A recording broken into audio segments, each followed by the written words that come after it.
Good morning all of you. आप सबका स्वागत है आज के लेक्चर में। आज का टॉपिक है abortive initiation. Transcription lecture series का यह फोर्थ लेक्चर है। इस लेक्चर में हम लोग ये समझेंगे कि एबॉर्टिव इनिशिएशन कैसे होता है और क्यों होता है। कॉम्पिटिटिव एग्जामिनेशन के पॉइंट ऑफ व्यू से देखें तो ये इम्पोर्टेंट टॉपिक है। आइए देखते हैं हाउ एबॉर्टिव इनिशिएशंस ऑकर्स। पिछले क्लास में हम लोगों ने पढ़ा कि how binary complex converted into open complex. उसमें हम लोग ये देखे थे स्ट्रक्चरली कि ये हमारा प्रोमोटर है, ये हमारा प्रोमोटर रीजन पे ओपन कॉम्प्लेक्स फॉर्म हो चुका है। ये ओपन कॉम्प्लेक्स फॉर्म हो चुका है जिसमें हमारा ये 5 प्राइम टू 3 प्राइम ये हमारा सेंस स्ट्रैंड है। सेंस और कोडिंग बोलते हैं इसको, कोडिंग स्ट्रैंड। और ये टेम्पलेट है, ये टेम्पलेट स्ट्रैंड है, ये टेम्पलेट स्ट्रैंड है। इसमें ये ओपन कन्फर्मेशन की बात कर रहे हैं। ये ओपन कन्फर्मेशन है, ओपन कन्फर्मेशन है। यहां पे आरएनए पॉलीमरेज लगा हुआ है along with सिग्मा। ये ओपन कन्फर्मेशन है। लेकिन अब यहाँ होता यह है कि आरएनए पॉलीमरेज बिना डाउनस्ट्रीम जीन के तरफ गए हुए, मतलब ये आरएनए पॉलीमरेज इधर यहाँ पे जो हमारा इनिशिएटर साइट है, इसके बाद जो ये जीन है ये डाउनस्ट्रीम जीन है। ये कौन सा जीन है?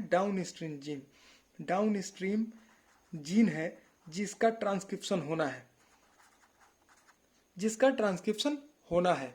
लेकिन होता यह है कि ये आरएनए पॉलीमरेज बिना डाउनस्ट्रीम जीन के तरफ ट्रांसलोकेट हुए ये करता क्या है, मतलब कि बिना प्रमोटर को क्लियर किए हुए, जिसको हम लोग प्रमोटर क्लियरेंस बोलते हैं, कुछ डाउनस्ट्रीम जीन का ट्रांसक्रिप्शन कर लेता है। इस पिक्यूलियर मैकेनिज्म को एक्सप्लेन करने के लिए 3 मॉडल आया।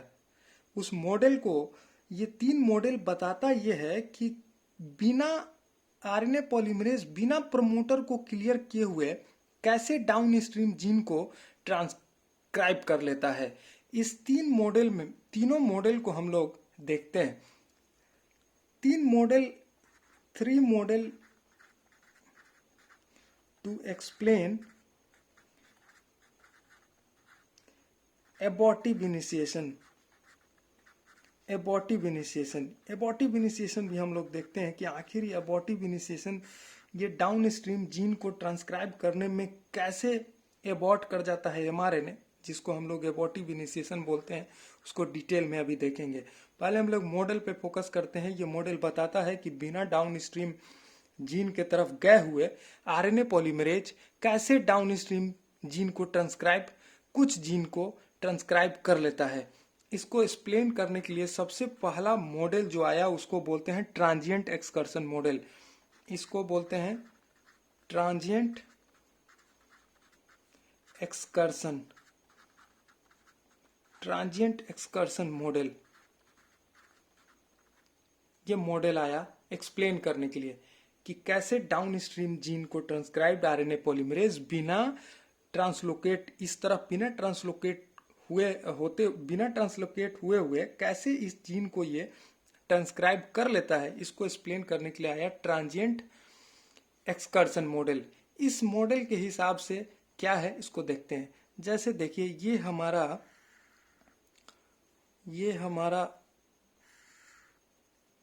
हमारा इनिशिएटर साइट है, ये हमारा डाउनस्ट्रीम जीन है। यहाँ पे -10 बॉक्स है, यहाँ -35 बॉक्स है। ठीक है, इस पे हमारा आरएनए पॉलीमरेज लगा हुआ है। ये आरएनए पॉलीमरेज हमारा लगा हुआ है। यहाँ ये आरएनए पॉलीमरेज है। ये आरएनए पॉलीमरेज का होलो एंजाइम है। आरएनए पॉलीमरेज, RNAP मतलब along with सिग्मा, ये दोनों है।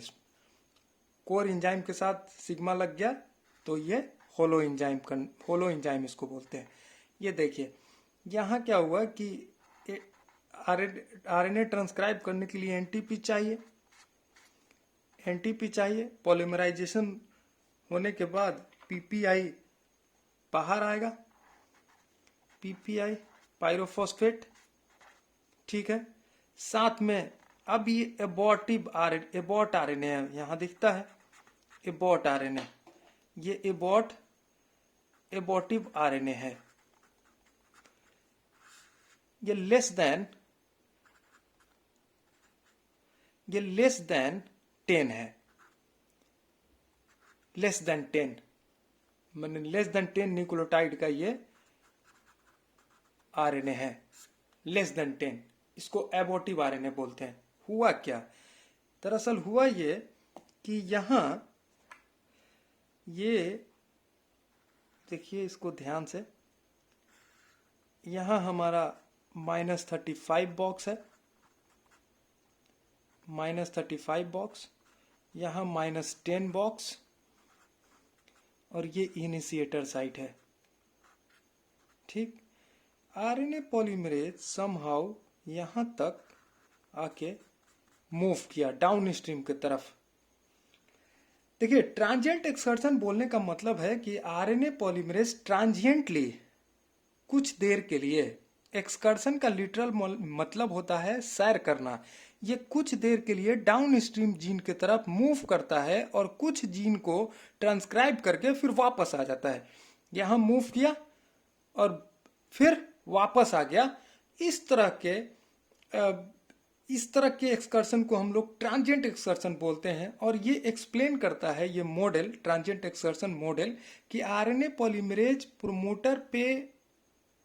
प्रमोटर से कुछ पीरियड ऑफ टाइम के लिए आगे डाउन स्ट्रीम की तरफ मूव किया और फिर वापस आ गया अपने प्रीवियस पोजीशन पे, प्रमोटर पे, और वहां कुछ जीन को, डाउन स्ट्रीम जीन को ट्रांसक्राइब किया और फिर वो एबॉर्ट कर गया। माने आरएनए जो पॉलीमराइजेशन हुआ आरएनए का, एमआरएनए जो बना वो रिलीज हो गया और वो लेस देन 10, और ये एक्चुअली ये साइकिल 2-3 बार चलता है। ये हम लोग देखेंगे आगे कि आखिर ये कैसे क्यों एबॉर्ट कर जाता है। ये तो हुआ कि डाउन स्ट्रीम जीन की तरफ पर बिना प्रमोटर क्लियर किए हुए RNA polymerase without promoter clearance कैसे डाउन स्ट्रीम जीन को ट्रांसक्राइब करता है, उसको एक्सप्लेन ये मॉडल कर रहा है कि आरएनए पॉलीमरेज प्रमोटर पे लगा, फिर कुछ दूर आगे ट्रांजिएंटली आगे बढ़ा डाउन स्ट्रीम की तरफ, सिंथेसाइज करके लेस देन 10 न्यूक्लियोटाइड जोड़ के फिर वापस आ गया, और वो जो सिंथेसाइज हुआ एमआरएनए वो फिर एबॉर्ट कर गया। इसको बोलते हैं हम लोग ट्रांजिएंट एक्सकर्शन। दूसरा मॉडल एक्चुअली ये है, दूसरा मॉडल है इंच वर्मिंग। दूसरा मॉडल क्या है, इंच वर्मिंग मॉडल। दूसरे मॉडल पे बात करते हैं। दूसरे मॉडल का नाम है inch worming model. Inch worming model ये थोड़ा सा अलग है। ये अलग ऐसे है कि इसके हिसाब से देखिए यहां पे हमारा ये प्रमोटर रीजन है, इनिशिएटर साइट है, यहां -10 बॉक्स है और ये -35 बॉक्स है। प्रोमोटर का एलिमेंट है, ये हम लोग पहले पढ़ चुके हैं। यहाँ डाउन स्ट्रीम जीन है, ये डाउन स्ट्रीम जीन, यहाँ पे आरएनए पॉलीमरेज के लगा, ठीक। According to this model, inchworming model, ये तो ये है कि जैसे इंचवर्मिंग मॉडल का क्या है कि ये हमारा जो, ये देखिए यहाँ पे क्लियरली हम दिखाते हैं कि आरएनए पॉलीमरेज का 2 भाग है। इसको थोड़ा अलग से दिखाते हैं, देखिए फिर से देखिए, ये हमारा -10 है, यहाँ -35 है। देखिए आरएनए पॉलीमरेज का 2 भाग है, 2 पार्ट में आरएनए पॉलीमरेज है। एक स्टेशनरी है और एक एक्टिव है। मतलब एक कैटालिटिक पार्ट है इसके पास, एक स्टेशनरी पार्ट है। कैटालिटिक और दोनों के बीच में फ्लेक्सिबल लिंकर से जुड़ा हुआ है। ठीक है, पूरा मतलब पूरा आरएनए पॉलीमरेज के पास दो पार्ट है, एक स्टेशनरी पार्ट है जो आरएनए पॉलीमरेज पे परमानेंटली स्टे करेगा, दूसरा इसके पास कैटालिटिक पार्ट है जो एक्टिव पार्ट है, वो फ्लेक्सिबल लिंकर से दोनों जुड़ा हुआ है और ये स्ट्रेच करेगा। कैसे? जैसे देखिए, ये जब ये वही स्ट्रक्चर है, एनटीपी इसको चाहिए पॉलीमराइजेशन करने के लिए, पीपीआई बाहर आएगा, पायरोफॉस्फेट बाहर आएगा और ये एबॉट हो जाएगा, एबॉट आरएनए होगा, एबॉट आरएनए एमआरएनए, दरअसल एबॉट एमआरएनए लेस देन 10। ये क्या हुआ? एक्चुअली हुआ ये कि ये हमारा, देखिए इसको, यहां पे -10 बॉक्स है, ये -35 बॉक्स है, -10 बॉक्स -35 बॉक्स, ये हमारा इनिशिएटर साइट है, +1 साइट। हुआ क्या कि यहाँ पे एक पार्ट आरएनए पॉलीमरेज का प्रोमोटर पे लगा हुआ है और इसका फ्लेक्सिबल लिंकर जो है वो स्ट्रेच किया, ये स्ट्रेच किया और ये एक पार्ट जो कैटालिटिक पार्ट है वो आगे डाउन स्ट्रीम की तरफ मूव किया।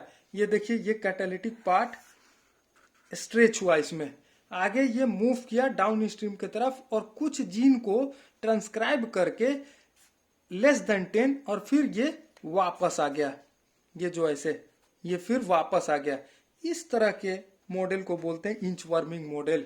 और ये भी लेस देन 10 राइबोन्यूक्लियोटाइड को जोड़ के फिर एबॉर्ट कर जाता है, इसको बोलते हैं इंच वर्मिंग मॉडल। अगला एक मॉडल आया जो एक्चुअली एक्सेप्टेड मॉडल है, उसको बोलते हैं स्क्रंचिंग मॉडल। वो मॉडल क्या है? स्क्रंचिंग, ये मोस्ट एक्सेप्टेड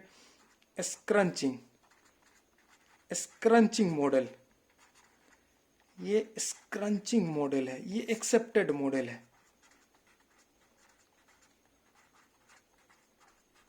इसके हिसाब से क्या है?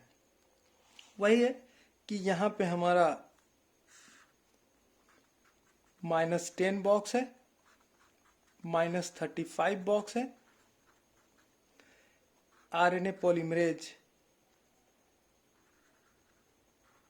यहां लगा हुआ है, ये आरएनएपी है, आरएनए पॉलीमरेज लगा हुआ है, को एनटीपी चाहिए पॉलीमराइजेशन के लिए, यहाँ एनटीपी हम लोग दिखा रहे हैं, एनटीपी और पीपीआई पॉलीमराइजेशन के दौरान पायरोफॉस्फेट बाहर आएगा और ये भी एबॉर्ट कर गया, एबॉर्टिव आरएनए है, ये लेस देन 10 है।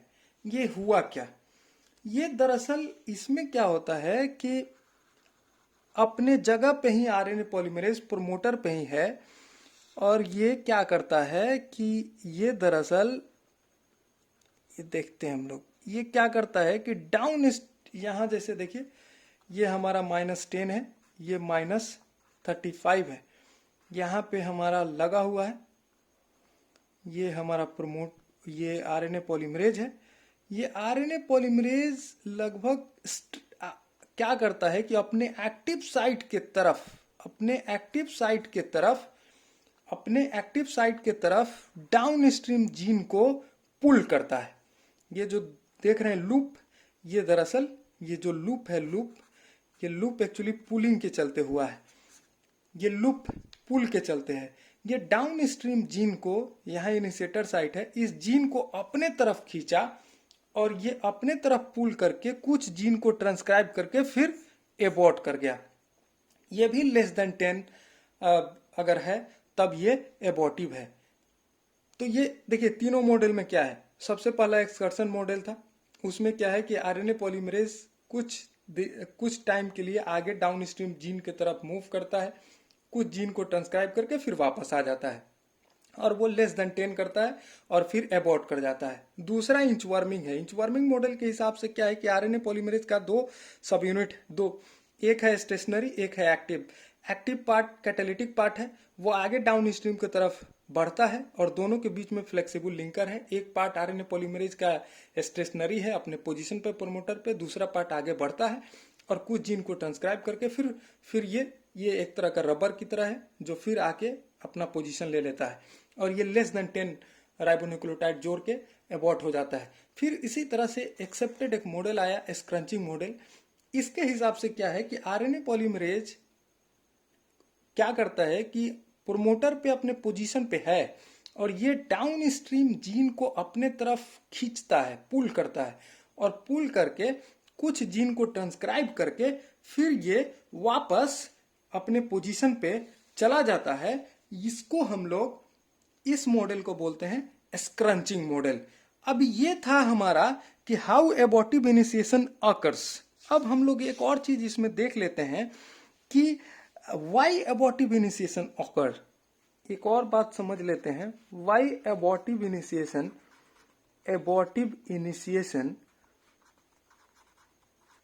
Initiation occurs.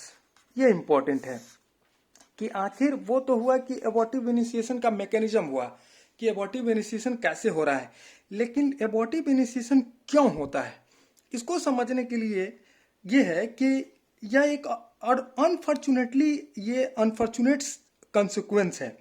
होता यह है कि सिग्मा 3,4 लिंकर आरएनए का अपना एक स्ट्रक्चर है, उसमें क्या है कि एग्जिट चैनल है, उस एग्जिट चैनल के थ्रू mRNA बाहर निकलता है, लेकिन उस एग्जिट चैनल पे आके सिग्मा का 3,4 लिंकर जो होता है 3/4 लिंकर वो वहां स्टक कर जाता है और जिस चलते होता क्या है कि आरएनए पॉलीमरेज अब इस स्क्रंचिंग का मदद लेता है। स्क्रंचिंग से क्या करता है, ये कोशिश करता है कि इस एग्जिट चैनल पे जो 3,4 लिंकर है उसको डिसलॉज किया जाए और ये कोशिश लगभग 2-3 बार करता है।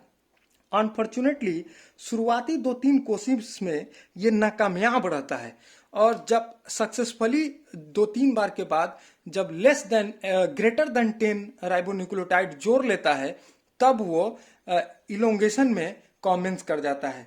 तो इस दौरान प्री मैच्योर आरएनए जो टर्मिनेट किया वही हमारा एबॉर्टिव इनिशिएशन है। अब इसको समझने के लिए हम लोग क्या करते हैं कि एक आरएनए पॉलीमरेज का स्ट्रक्चर देखते हैं, इसको देखते हुए समझते हैं। आरएनए पॉलीमरेज स्ट्रक्चर, एक रफ स्ट्रक्चर बनाया जाए। देखिए ये रफ स्ट्रक्चर बनाते हैं आरएनए पॉलीमरेज का। देखिए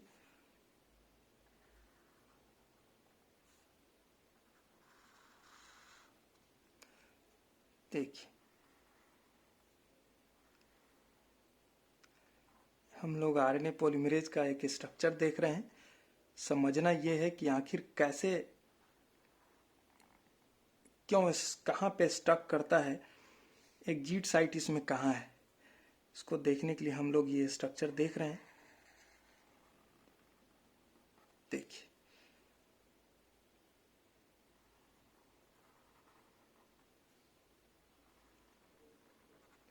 ये स्ट्रक्चर हम लोग देख रहे हैं। ये देखिए ये रफ स्ट्रक्चर है आरएनए पॉलीमरेज का, जिसमें ये यहाँ पे मैग्नीशियम आयन होता है, ये बीटा प्राइम है। आरएनए पॉलीमरेज का हम लोग समझते हैं कि उसमें beta alpha 2 alpha beta beta prime omega और सिग्मा आरएनए पॉलीमरेज का सब यूनिट होता है, जिसमें ये दोनों कैटालिटिक सब यूनिट है। बीटा और बीटा प्राइम कैटालिटिक सब यूनिट है, ये बीटा है, ये बीटा सब यूनिट है। ठीक है, ये देखिए ये जो चैनल है, ये जो मेन चैनल है, ये मेन चैनल है जिसके थ्रू डीएनए पास करता है। मेन चैनल है, ये मेन चैनल है। ये जो चैनल आपको दिख रहा है ये सेकेंडरी चैनल है, ये सेकेंडरी चैनल है। और यहाँ पे ये जो चैनल है ये एग्जिट चैनल है। इसी को समझने के लिए स्ट्रक्चर हम लोगों ने बनाया है। ये एग्जिट चैनल है। अब होता क्या है कि यहां से डीएनए इंटर कर रहा है। देखिए ये मेन चैनल के थ्रू डीएनए इंटर हो रहा है इसमें। देखिए देखिए ये हमारा डबल स्टैंडर्ड डीएनए है, ठीक है। इसमें ये प्रोमोटर है जिसमें ये -35 बॉक्स, ये -10 बॉक्स, और ये ओपन कन्फर्मेशन है। ओपन कन्फर्मेशन है, यहाँ +1 साइट है, ठीक है। अब देखिए हुआ क्या, यहाँ पे यहाँ सिग्मा है, सिग्मा कहीं पे सिग्मा है, सिग्मा, ये सिग्मा लगा हुआ है, सिग्मा, सिग्मा इसके साथ है। ये सिग्मा करता क्या है कि जो ये एग्जिट, देखिए ये सेकेंडरी चैनल से होता क्या है कि इस चैनल के थ्रू ये हमारा एनटीपी इंटर करता है पॉलीमराइजेशन के लिए, आरएनटीपी कह सकते हैं, राइबोन्यूक्लियोटाइड है। ये इंटर करेगा यहाँ पे पॉलीमराइजेशन के लिए, और ये फिर ये पॉलीमराइज होगा, एमआरएनए यहाँ आरएनएपी पॉलीमराइज करेगा, और ये एग्जिट चैनल के थ्रू हमारा एमआरएनए बाहर आएगा, ठीक है। पहला चैनल है मेन चैनल जिसके थ्रू डीएनए इंटर कर रहा है, दूसरा चैनल है सेकेंडरी चैनल जिसके थ्रू आरएनटीपी इंटर कर रहा है, तीसरा चैनल है एग्जिट चैनल जिसके थ्रू एमआरएनए बाहर आ रहा है। अब होगा क्या कि ये जो यहाँ पे होता क्या है कि इस एग्जिट चैनल पे क्या करता है कि ये जो सिग्मा का 3,4 लिंकर है, अनफॉर्चुनेटली सिग्मा का 3,4 लिंकर यहाँ पे आके इस एग्जिट चैनल के आसपास कहीं पे स्टक कर जाता है। अब ये स्टक कर गया, अब इससे क्या होगा कि एग्जिट एमआरएनए बाहर की तरफ नहीं कर पाएगा। इस स्ट्रक्ट आरएनए, स्ट्रक्ट 3,4 लिंकर को डिसलॉज करने के लिए स्क्रंचिंग प्रोसेस से गुजरता है आरएनए पॉलीमरेज। मतलब आरएनए पॉलीमरेज स्ट्रेस क्रिएट करना चाहता है, पुल करके डाउनस्ट्रीम न्यूक्लियोटाइड को अपने तरफ खींच के वो चाहता है कि इसको डिसलॉज किया जाए, स्ट्रेस क्रिएट करके डिसलॉज किया जाए, यहाँ से हटाया जाए ताकि ये फ्री हो एग्जिट के लिए। लेकिन अनफॉर्चुनेटली होता ये है कि जब ये डाउनस्ट्रीम जीन को ये करता है, अपनी तरफ खींच के पॉलीमराइज करता है, तो ये एक्चुअली उसके बाद होगा क्या कि एबॉर्ट कर जाता है, प्री मैच्योरली टर्मिनेट कर जाता है ये एमआरएनए जो ये है, और ये इसको इस साइड से डिसलॉज करने में लगभग 2-3 बार ऐसा करता है, और तब 2-3 कोशिश के बाद ये फिर से कंटिन्यू ग्रेटर देन 10 राइबोन्यूक्लियोटाइड जोड़ के और यहाँ से लिंकर डिसलॉज करता है, और फिर ये आगे बढ़ के डाउनस्ट्रीम जीन को ट्रांसक्राइब करता है। तो ये एबॉर्टिव इनिशिएशन दरअसल अनफॉर्चुनेट कॉन्सिक्वेंस है। ये कोशिश ये करता है कि यहाँ से इस 3-4 लिंकर को यहाँ से ये एग्जिट चैनल के पास से हटाया जाए, क्योंकि ये गलती से यहाँ स्टक कर गया है, और इस स्टकिंग के चलते ये इसको एग्जिट पैसेज ब्लॉक है और इससे एमआरएनए बाहर नहीं आ पा रहा है। तो इसलिए स्क्रंचिंग प्रोसेस ऑपरेट करता है आरएनए पॉलीमरेज कि डाउनस्ट्रीम जीन को अपने तरफ खींच के पॉलीमराइज करता है, और उस चलते होता ये है कि ये एमआरएनए कुछ जीन जो डाउनस्ट्रीम जीन का ट्रांसक्राइब करता है वो इस स्ट्रेस के चलते यहाँ से एबॉर्ट कर जाता है, और उसी को हम लोग एबॉर्टिव इनिशिएशन बोलते हैं। तो ये एक्चुअली यहाँ से हटाने के चक्कर में इस तरह का प्रोसेस से लगभग ये 2-3 साइकिल गुजरता है, जिसको हम लोग एबॉर्टिव इनिशिएशन बोलते हैं। यही होल एबॉर्टिव इनिशिएशन का एडजेक्ट मैकेनिज्म है। और यही 2-3 मॉडल था जो एक्सप्लेन करता था कि प्रमोटर पे आरएनए पॉलीमरेज लगा हुआ है, उसके बावजूद भी बिना प्रमोटर क्लियरेंस के डाउन स्ट्रीम जीन को कैसे ट्रांसक्राइब करता है, उसको एक्सप्लेन करने के लिए वही 3 मॉडल था। लेकिन उसमें से एक्सेप्टेड मॉडल स्क्रंचिंग मॉडल है और उससे क्वेश्चन आता है कॉम्पिटेटिव एग्जाम में, इसलिए इसको ठीक से समझना जरूरी था। और ये आज के लिए इतना ही। अगर आपको ये मेरा लेक्चर अच्छा लगा हो या किसी तरह का इससे रिलेटेड कोई डाउट हो तो आप ज़रूर कमेंट बॉक्स में कमेंट करें और मेरे चैनल को ज़रूर सब्सक्राइब करें, अपने दोस्तों के बीच में शेयर करें और लाइक ज़रूर करें। Thank you.